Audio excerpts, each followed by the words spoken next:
श्रीमन्नारायण नारायण नारायण श्रीमन्नारायण नारायण नारायण श्रीमन्नारायण नारायण नारायण श्रीमन्नारायण नारायण नारायण श्रीमन्नारायण नारायण नारायण श्रीमन्नारायण नारायण नारायण श्रीमन्नारायण नारायण नारायण श्रीमन्नारायण नारायण शांताकारं भुजगशयनं पद्मनाभं सुरेशं विश्वाधारं गगनसदृशं मेघवर्णं शुभांगं लक्ष्मीकान्तं कमलनयनं योगिभिर्ध्यानगम्यं वन्दे विष्णुं भवभयहरणं सर्वलोकैकनाथं। जिनकी आकृति से शांत है, जो शेषनाग की शैया पर शयन किए हैं, जिनकी नाभि में कमल है, जो देवताओं का भी ईश्वर हैं और जो संपूर्ण जगत के आधार हैं, जो आकाश के सदृश सर्वत्र व्याप्त है, नीलमेघ के समान जिनका वर्ण है, अतिशय सुंदर जिनके संपूर्ण अंग हैं, जो योगियों द्वारा ध्यान करके प्राप्त किए जाते हैं, जो संपूर्ण लोकों के स्वामी हैं, जो जन्म मरण रूप भय का नाश करने वाले, ऐसे लक्ष्मीपति कमल नेत्र विष्णु भगवान को हम सिर से प्रणाम करते हैं। शेष शैया पर विराजमान है। क्षीर सागर में भगवान लक्ष्मी जी चरण दबा रही हैं और देवता लोग भगवान के अनेक प्रकार के स्तुतों द्वारा विनय कर रहे हैं और पार्षद लोग भगवान की चवर डुला रहे हैं, छत्र लिए हैं। भगवान मोर मुकुट धारण किए हुए सैया पर दाएं हाथ के ऊपर भाग में सुदर्शन चक्र और बाएं के ऊपर भाग में भगवान के शंख, दिव्य शंख, और नीचे के दाएं हाथ में भगवान के कुमुदगी गदा और दाएं हाथ में कमल कृपा की कटाक्ष कृपा भक्तों पर कर रहे हैं। यही मुद्रा इस स्तोत्र का है। यम ब्रह्मा वरुण इंद्र रुद्रमृत स्तुवन्ति दिव्यै सत्वै वेदः संग पदकर्म उपनिषद गायन्ति यम सामगा ध्यानावस्थित गतेन मनसा पश्यन्ति यम योगिना यस्यांतं न विदुषरु असुरगण देवाय तस्मै नमः। ब्रह्मा वरुण इंद्र रुद्र और मृतगण देव स्तोत्र द्वारा जिनकी गायन करते, साम वेद के गाने वाले, अंग पद कर्म उपनिषद के सहित वेदों द्वारा जिनका गायन करते हैं, योगी जन ध्यान में स्थित मदगत हुए, मन से जिनका दर्शन करते, देवता और सुरगण कोई भी जिनके अंत को नहीं जानते, उन परम पुरुष नारायण देव के लिए मेरा नमस्कार है। ओम श्री परमात्मे नमः।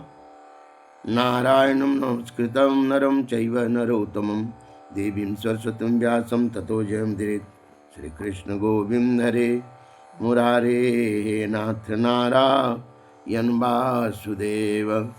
श्री कृष्ण गोविंद हरे मुरारे हे नाथ नारायण वासुदेव। भगवान जब कहा कि हे अर्जुन, अपनी भांति संपूर्ण संसार में सब में दुख सुख को जो सम देखता है वह योगी श्रेष्ठ है। अर्जुन जी ने पूछा कि इस प्रकार भगवान के वाक्यों को सुनकर अर्जुन बोले कि हे मधुसूदन, यानी हे मधु पिलाने वे अमृत पिलाने वाले, जो यह योग आपने समभाव से कहा है, मन के चंचल होने के कारण मैं इसकी नित्य स्थिति नहीं देखता हूँ। अर्जुन जी ने कहा, महाराज, मन इतना चंचल है कि जल के चंचलता में जैसे दोपहर के समय में सूर्य के प्रकाश भी मिट्टी नहीं दिखी जाती, या दिखी भी जाती है तो ऐसा लगता है कि हलचल है। इसी प्रकार मन जब तक अस्थिर न हो तब तक कैसे मैं समझ पाऊंगा, दर्शन कर पाऊंगा। क्योंकि योग जो है आपसे जुड़ने को कहा जाता है, जिसका चित्त आपसे जुड़ा हुआ है। क्योंकि हे कृष्ण, यह मन बड़ा चंचल परमंथन स्वभाव वाला, बड़ा दृढ़ और बलवान है, इसलिए इसका बस में करना मैं वायु को रोकने की भांति अत्यंत दुष्कर मानता हूं। कहा मन बड़ा ताकतवर है, जैसे वायु को नहीं रोका जा सकता उसी प्रकार मन को भी रोकना किसी के बस की बात नहीं है। फिर कैसे रोके? आत्मा उपमेन सर्वत्र समम पश्यति यह अर्जुन, सुखम वा यदि वा दुखम स योगी परममता। अर्जुन वाच या अयम योग त्वया प्रोक्त सम्येन मधुसूदन, एतस्य अहम न पश्यामि चंचलत्वात् तथेतिम अस्थिराम, चंचलम हि मना कृष्ण परमादि बलवत्त दृढ़, तस्याहम निग्रहम मने वायो इव सुदुष्करम। श्री भगवान वाच असंशयम महाबाहो मन दुर्निग्रहम चलम, अभ्यासेन तु कौन्तेय वैरागेन च गृह्यते। भगवान कहते अर्जुन, हे महाबाहो कह रहे, यानी तुम योग करने के लिए तत्पर हो, तुम अपने मन को वश में किया है, तुम अपनी इंद्रियां को वश में किया है, तप करने के लिए हर प्रकार की कष्ट सहते हो। इसलिए हे महाबाहो, निसंदेह में मन बड़ा चंचल है और कठिनता से वश में होने वाला है। परंतु हे कुंती पुत्र, फिर कहते हे कुंती पुत्र, इसका मतलब है कुंती जी अर्जुन जी को देवताओं को आवाहन करके लाए थे। और देवता जो है जिस वस्तु को प्रकट करते हैं, ये माइक शरीर से नहीं, वो तो अपनी संकल्प से प्रकट करते हैं। इसलिए इसका आशय होता है कि इनकी माँ जो है बड़ी संस्कारमान थी और अर्जुन जी देवताओं के द्वारा आवाहन करके लाए गए। तो जितनी जिसकी माँ संस्कारमान होती है, पुत्र उतने उसका संस्कार वाला होता है। जैसे जितनी अच्छी मिट्टी है उसमें फसल लगाते उतना अच्छा उगता है, उसी प्रकार माँ के जितनी उत्तम तपस्या है, पुत्र उसका उतने उत्तम होगा। उस मिट्टी की खेत की तरह जैसे फसल एक ही है, लेकिन साधारण मिट्टी वाले में साधारण उगता है और अच्छे मिट्टी में अच्छे। तो माँ के पूर्ण रूप से तप को प्रकाशित करता है पुत्र। माँ पिता के ये दोनों का संयोग से ही पुत्र संस्कारमान होता है। भले उसका अपना कर्म के अनुसार, जिस योनि से आया है उस कर्म के अनुसार ही उसको फल मिले, चाहे वो धनवान हो, विद्वान हो या दरिद्र हो, दुष्ट हो, जैसा हो। लेकिन गर्भ से जो प्रकट हुए वो माँ की संस्कार के अनुसार ही पुत्र उस प्रकार के बनता है। भगवान कहते हैं कि महाबाहो, निसंदेह मन चंचल और कठिनता से बस में होने वाला है। परंतु हे कुंती पुत्र अर्जुन, यह अभ्यास और वैराग से बस में होता है। बार बार ध्यान का अभ्यास करें, बार बार शास्त्र का अभ्यास करें, बार बार नाम कीर्तन का अभ्यास करें, बार बार तीर्थ में एकांत रहने का अभ्यास करें, बार बार शुद्ध भोजन करने का अभ्यास करें। अभ्यास से ही अपनी बुरी आदत को छोड़ा जाता है, क्योंकि अभ्यास के बिना छोड़ा नहीं जाएगा। शरीर भी एक क्षेत्र है, धर्म क्षेत्र, इसमें दुर्बुद्धि रूपी दुर्योधन और सत्कर्म रूपी अर्जुन बसता है। तो जिनका सत्कर्म की ओर प्रवृत्ति है वो तो अर्जुन तत्व है, और जिनके संसार में विषयों की ओर प्रवृत्ति है वो दुर्योधन तत्व है।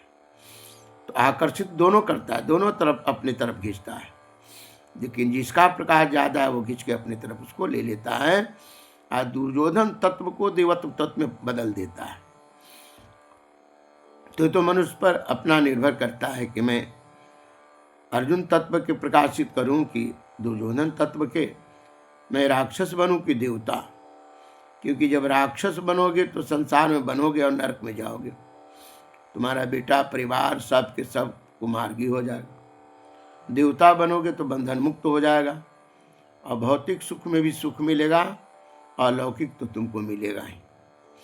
क्योंकि नकली सोना और असली सोना में ही अंतर है। नकली सोना शान पर चढ़ते ही वह मूल्यहीन हो जाता है और असली सोना जो है शान पर चढ़े या न चढ़े वो अपना मूल देकर जाता है। तो मनुष्य के अपने वर्तमान कर्म के अनुसार ही इनका ये लोक भी और परलोक भी दोनों सुख देता है। इसमें ये मानो न मानो तेरी खुशी, हम मुसाफिर हैं, हम अपने कल अपने घर जाएंगे। मानना न मानना अपना है। भगवान कह रहे हैं कि वैराग से, और वैराग कहते जिसमें राग न हो। राग प्राणी को तब होता है जब वो छुप करके इंद्रियां की आदत को पोषण करता है। हम तो देखा कि आप बड़ा साधु हैं, लेकिन आप छुप करके इंद्रियां को पोषण कराते हैं। इंद्रियां के पोषण करने में जब आपको बाधा पड़ता है तो आप में क्रोध उत्पन्न होता है। आप चाहते हैं कि हमारा ये जो गुप्त दुराचार स्वभाव है या कोई न जाने, इसके लिए आप उसको दबाने के लिए क्रोध का प्रयोग करते हैं। और क्रोध के द्वारा दूसरे आदमी तो आपको चुप हो जाएगा, लेकिन उसका फला जो परिणाम है वो तो स्वयं आपको भोगना पड़ेगा। आपका पुत्र भी अनुकूल नहीं रहेगा, परिवार भी अनुकूल नहीं रहेगा, आमदनी भी अनुकूल नहीं रहेगा, चिंतन भी अनुकूल नहीं रहेगा। इस सब का भयावह परिणाम खुद भोगना पड़ता है। क्योंकि जिनका मन बस में किया हुआ नहीं है, ऐसे पुरुष द्वारा योग दुष्प्राय है, और बस में किए हुए मन वाले प्रयत्नशील पुरुष द्वारा साधन से उनका प्राप्त होना सहज है। यह मेरा मत है।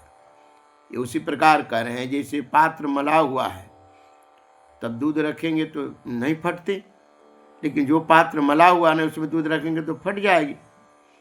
नाव नदी में चलती हैं और नाव में छेद हो तो आगे जा कर के वो डूब जाती हैं, चढ़ने वाले यात्री डूब जाएंगे, लेकिन छेद न हो तो पार कर जाते हैं। तो इसी प्रकार कहते हैं कि अगर साधना तो करता है लेकिन अपने मन को बस में नहीं किया तो उनकी साधना उसी प्रकार है जैसे नाव में छेद वाले जाने वाले नदी। प्रयत्न तो किया, दिन भर कोई पानी पीटे और शाम का मजदूरी मांगे, कौन देगा? तो तपस्या करे, लेकिन तपस्या के जो पुण्य है उसको इकट्ठा करने की आदत नहीं बनी है, तो वो तपस्या विफल चले जाते हैं। भगवान कहते हैं प्रयत्नशील पुरुष द्वारा साधन से उसको प्राप्त होना सहज है।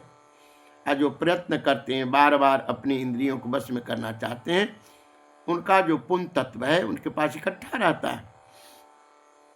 इस प्रकार अर्जुन बोले कि हे श्री कृष्ण, जो योग में श्रद्धा रखने वाला है किंतु संयमी नहीं है, इस कारण अंत काल में जिनका मन योग से विचलित हो गया है, ऐसा साधक योगी योग की सिद्धि को अर्थात भगवत साक्षात्कार को न प्राप्त होकर किस गति को प्राप्त होते हैं? तब अर्जुन जी ने प्रश्न किया, महाराज ठीक है, लेकिन अगर कोई योग किया है, सद्गुरु मिल गए और कर्म बस उसे साधना से फिर वो फिसल गया, तो उसका क्या होगा? भगवान का हे महाबाहो, तुम साधक हो, तुम परिपक्व हो ज्ञान में, तुम्हें परमात्मा के स्वरूप का बोध है और तुम अधर्म से लड़ने के लिए तुम्हारे अंदर शक्ति है। इसलिए हे महाबाहो,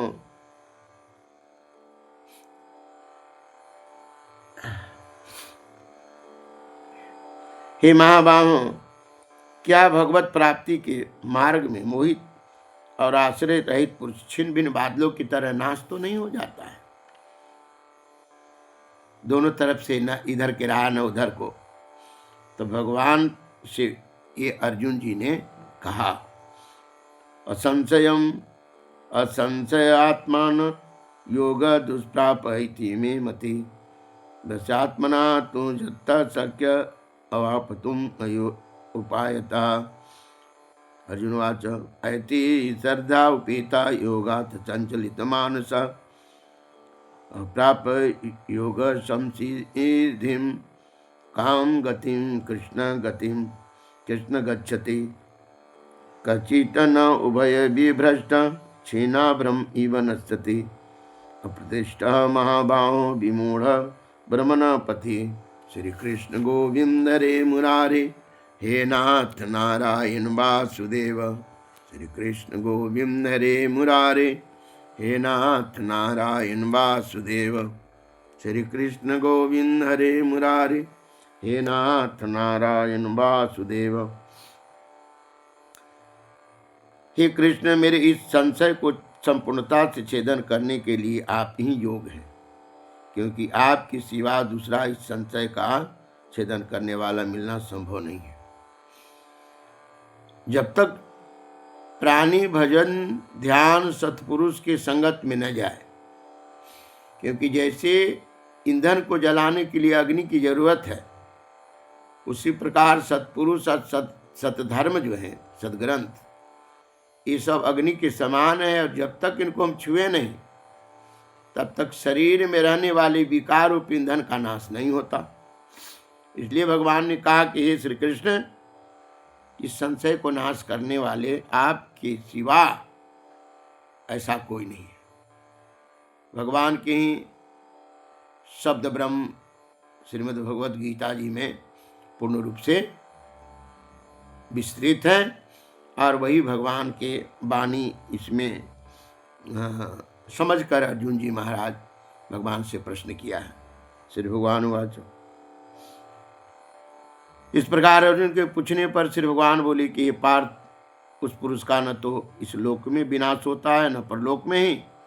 ये प्यारे, आत्म उद्धार के लिए अर्थात भगवत प्राप्ति के लिए कर्म करने वाला कोई भी मनुष्य दुर्गति को प्राप्त नहीं होता, किंतु वह योग भ्रष्ट पुरुष पुण्यमानों के लोक में अर्थात स्वर्ग आदि उत्तम लोकों को प्राप्त होकर उनमें बहुत वर्षों तक निवास करके शुद्ध आचरण श्रीमान के घर में जन्म लेता है। भगवान का कहना चाहते हैं कि अर्जुन, अगर कोई संसार में भौतिक वस्तु से परिपूर्ण है और उसके बाद भी उसके पास धर्म का ज्ञान है, भजन करने का स्वभाव है, सत्कर्म करने का स्वभाव है, ये जो है इसलिए है कि वह उत्तम कुल में जन्म लिया है, उसके माता पिता धर्म के मार्ग से चलते, इसलिए उस कुल में जन्म। लेकिन इस प्रकार का जो जन्म है वह दुर्लभ है, क्योंकि जो आत्मा उद्धार के लिए भगवत भजन किया है, पूर्ण नहीं हुआ, वही अमल जो है उसका नाश उसी प्रकार नहीं होता। जैसे धान के बीज जो है, जीरी का बीज कटने के बाद भूमि में गिर जाती हैं और दूसरे साल बारिश पड़ने पर फिर वह अंकुरण लेकर के जमता है, उससे अधिक होता है। तब मनुष्य के अंदर भगवत प्राप्ति वाली किया हुआ जो क्रिया है उसका नाश नहीं होता, वो सत्य है, और पुनः वह अगले शरीर में उसी को लेकर वो जन्म लेता है, और उसका शुद्ध संस्कार है, शुद्ध बीज है, तो उसके कारण वो अगले जन्म में ज़्यादा साधना करके उस जन्म में ही बंधन मुक्त हो जाता है, नहीं तो उसका उसी प्रकार धर्म के मार्ग चलते रहता है। ये ततहि संशयम कृष्ण चेतुम अर्हस्य शेषतः त्वदन्या संसस्य अस्य चेता नहि उपपद्यते। श्री भगवानुवाच पार्थना एवाया नमुत्र विनाश तच्च विद्यते नहि कल्याण कृतं कच्चित् दुर्गतिं तात गच्छति प्राप पुण्य कृतां लोकानुचित्वा शाश्वते समा शुचिनां श्रीमतां गेह्यो भ्रष्टाय अभिजायते। श्रीमन्नारायण चरणौ शरणं प्रपद्ये श्रीमते नारायणाय नमः। अथवा वैरागमान पुरुष उन लोक में न जाकर ज्ञानमान योगियों के कुल में जन्म लेता है। इस प्रकार का जो जन्म है वह संसार में निस्संदेह दुर्लभ है। कहा कि अगर वैसा व्यक्ति जो साधना कर रहा है वह वैरागमान के घर में, योगी के घर में जन्म लेता है, लेकिन ऐसा जन्म जो है बड़ा दुर्लभ है। और वह पुरुष वहाँ उस पहले के शरीर में संग्रह किए हुए बुद्धि के संयोग को अर्थात समबुद्धि रूप योग के संस्कार को अनायास ही प्राप्त हो जाता है। हे कुरुनंदन, उसके प्रभाव से वह फिर परमात्मा की प्राप्ति रूप सिद्धि को पहले से भी बढ़कर प्रयत्न करता है। वह अगले जन्म का योगी था, लेकिन योग पूर्ण नहीं हुआ, इसलिए वह योगी के घर में जन्म लेकर अब पहले से ज्यादा वो भजन कीर्तन और भगवान के ध्यान सत्कर्म करता है। और वह श्रीमानों के घर में जन्म लेने वाला योग भ्रष्ट पराधीन हुआ भी उस पहले के अभ्यास से ही निसंदेह भगवान की ओर आकर्षित किया जाता है तथा संबुद्धि रूप योग का जिज्ञासु भी वेद में कहे हुए सकाम कर्मों के फल को उल्लंघन कर जाता है। अथवा योगिनाम एव कूले भवति धीमताम एतते दुर्लभ तरम लोके जन्म जत्तदृशम तत्र तम बुद्धि संयोगम लभते पर्वदेहिकम जत्ते च तथा भूय संसिद्ध कुरुनंदन पूर्वाभ्यासेन तेन एव ह्रियते हि अवसायपि सः जिज्ञासुयपि योगश्च शब्द ब्रह्म अतिवर्तते। इस तरह के श्रीमद् भागवत महापुराण में एक दृष्टांत है कि जड़ भरत जी महाराज बड़े सुंदर साधक थे, साधना करते थे, और एक बार उसी आश्रम के पास एक मृगी गर्भवती जल पीने के लिए वह नदी में आई। अब आगे पीछे से एक शेर दहाड़ते हुए उसको पकड़ने के लिए दौड़ा चला रहा था। अब मृगी जो है डर के मारे छलांग लगा दी, उस पार होना चाहिए, गर्भ गिर गई इस पार, और वह नदी में गर्भ गिरने के कारण वह मर गई। और उसके बाद ये जड़भरत जी जब देखा तो उस मृगी के बच्चा को, मृगा को घर लाए, पाले पोसे। अब मृगा से इतना लाड़ प्यार हो गया कि पूजा पाठ सब छूट गए और उसी में अपनी सारी समय लगा दिए। इतना प्यार वो मृगा देता था कि अब उसके रक्षे में ही लगे रह गए। कहते हैं दासी, बाछी और गाछी, ये तीनों गले के फांसी किसका? भजन करने वाले। अगर वो संसार के नारी के पीछे पड़ जाए तो ये उसका भजन सफल नहीं होगा। बाग बगीचा संसार के प्रपंच लगा दे तो भी सफल नहीं होगा। और बाछी, गाय, भैंस, अनेक प्रकार के प्रपंच, क्योंकि प्रपंच भजन बनने नहीं देता है। प्रपंच भजन में बार बार बाधा आएगा, क्योंकि आपको मोह उत्पन्न होगा ही। और मृगा के कारण जब मृगा जवान होने के बाद चला गया वन में, तब मृगा मृगा कहते कहते उसी समय उन्हीं की चिंता में लगे, जाप ताप छूट गए और कुछ काल के बाद उनका प्राण छूट गया। तो उनको मृगा योनि धारण करना पड़ा, क्योंकि मरते समय मृगा का ध्यान किए थे। लेकिन इस जन्म में जो तपस्या किए थे उस तपस्या का फल उनके पास था। इसकी मृगा होने के बाद भी आत्मज्ञानी हुए और शालिग्राम क्षेत्र में जाकर मृगा शरीर में भी भगवान के भजन किए। अब भजन करने के बाद उस शरीर से जब छूटे तो जड़ भरत फिर ब्राह्मण के घर में गए। अब ब्राह्मण के घर में जन्म लिए, पिताजी चाह के खूब इसको पढ़ा के करे, लेकिन वो काहे का, वो तो धर्मात्मा हो गए थे, आत्मज्ञानी थे, सब ने हार गए। पिताजी गुजरने के बाद भाई भी हटा दिया, अनेक प्रकार की परीक्षण हुई। और तब उन्होंने अपने शरीर को संसार से उद्धार किया। यही भगवान कहना चाहते कि अर्जुन, सत्कर्म रूपी जो अमल है थोड़ी सा भी प्राप्त हो जाए तो फिर उस जीव को क्या करते हैं, नाश नहीं होने देते। भगवान एक बात और कहते हैं, सन्मुख कोई जीव मोहि जबहि, अजन्म कोटि अगनाशहि तबहि। जैसे ही जीव मेरे सन्मुख हो जाता है तो करोड़ों जन्म के पाप नाश कर देते हैं और उसके बाद वह सत्कर्म की ओर जाता ही जाता है। प्रयत्न पूर्वक अभ्यास करने वाला योगी तो पिछले अनेक जन्मों के संस्कार बल से इसी जन्म में सिद्ध होकर संपूर्ण पापों से रहित हो जाता है और फिर तत्काल परम गति को प्राप्त हो जाता है। क्योंकि जो परम गति प्राप्त करता है, स्वर्ग वैकुंठ नरक स्वर्ग, देखने में कल्पना में तो कि कहीं आकाश में होगा, कोई दूसरा लोक में, लेकिन नहीं, जब आत्मज्ञान के नेत्र से देखेंगे तो स्वर्ग और नरक सब यही है। पूर्ण रूप से प्राणी सदमार्गी हो और पूर्ण रूप से संसार की व्यवस्था में संतुलित हो, मन शांत है और सारी व्यवस्था की उसके पास कोई कमी नहीं, तो स्वर्ग में है।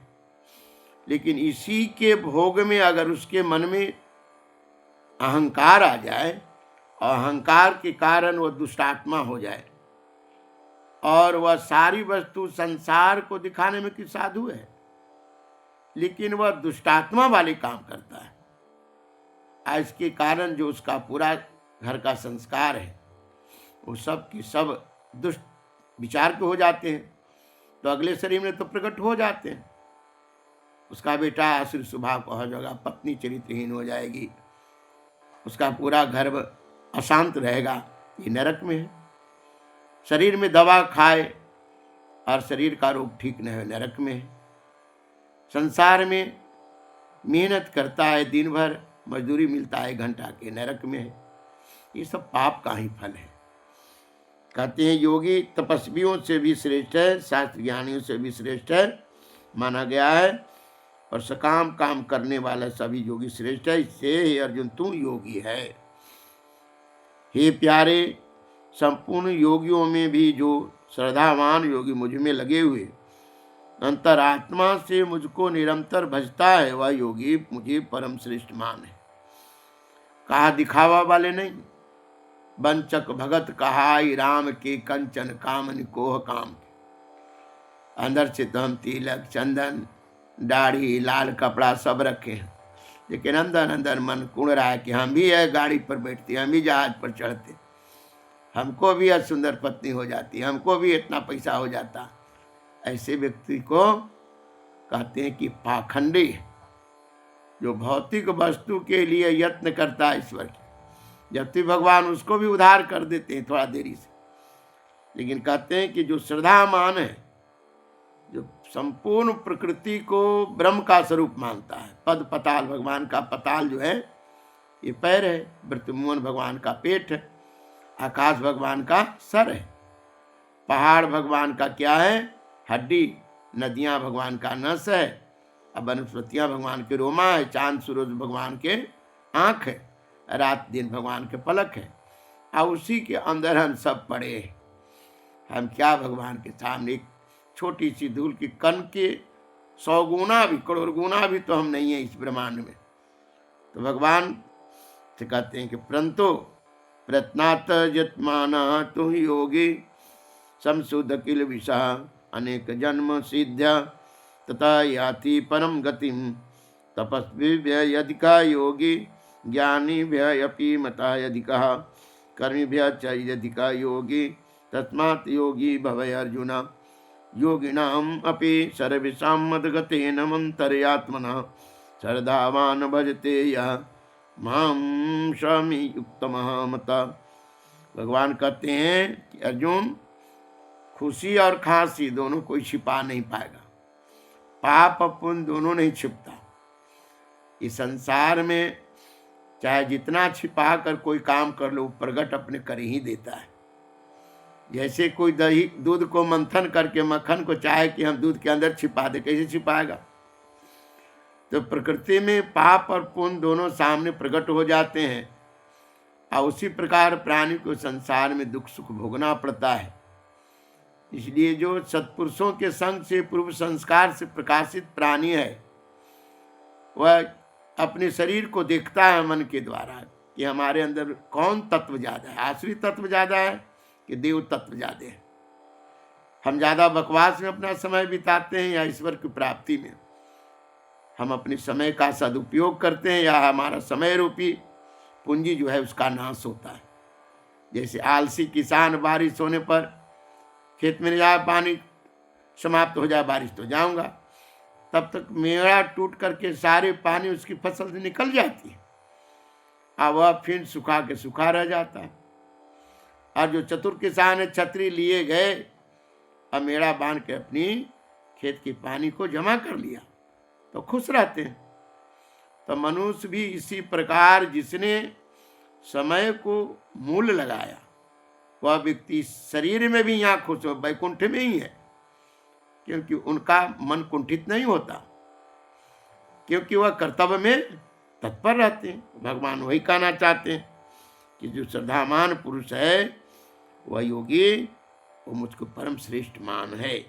ओम तत्सदीति ओम तत्सदीति श्रीमद्भगवद गीता उपनिषद जो ब्रह्म विद्यायां योग शास्त्र श्री अर्जुन संवाद आत्मस्वयं योगो नाम षष्ठोऽध्याय।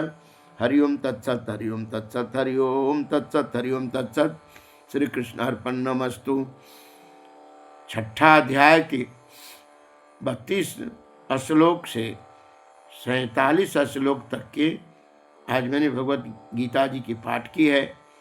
तो हमें आशा है कि आपको अच्छा लगेगा और आप इसको विस्तार करिए, क्योंकि संसार में जब कहते हैं कि हरि अनंत हरि कथा अनंता गावहीं वेद पुराण सब संता, तो इसमें क्या कहा गया? भगवान का अवतार जो होते हैं निर्गुण का, वो सगुण में आपके सत्कर्म के जो चाल है वो हरि का ही चाल है। तो इन शब्दों के जितना आप बांटेंगे, शेयर करेंगे, लाइक करेंगे, उतना ही यह समाज में फैलेगा और समाज आसुरी तत्व को नाश करके अपने देव तत्व को प्रकाशित करेंगे। और इसके द्वारा उतना ही पुण्य आपको मिलेगा जितना मैं आपको यह आपके सामने प्रस्तुत किया है। इसलिए आपका भी ये बनता है, उसमें पैसा भी तो लगता नहीं। तो धर्म के सहयोग करिए, शेयर करिए इसको और लाइक करिए, जिससे इसका विस्तार हो। क्योंकि आज की हमारी ये स्वाध्याय नहीं है, 50 वर्ष हो गए इसमें। 50 वर्ष से गीता जी, रामायण जी, भागवत जी को स्वाध्याय कर रहे हैं। तो इतना दिन में जो अनुभूति किया है वो आपको घंटा 2 घंटा मिल रहा है। क्यों इसके लिए मन को कंजूस करते हैं? इसको बढ़ाइए। बोलिए आनंद कंद भगवान की जय। ओम शांति शांति शांति।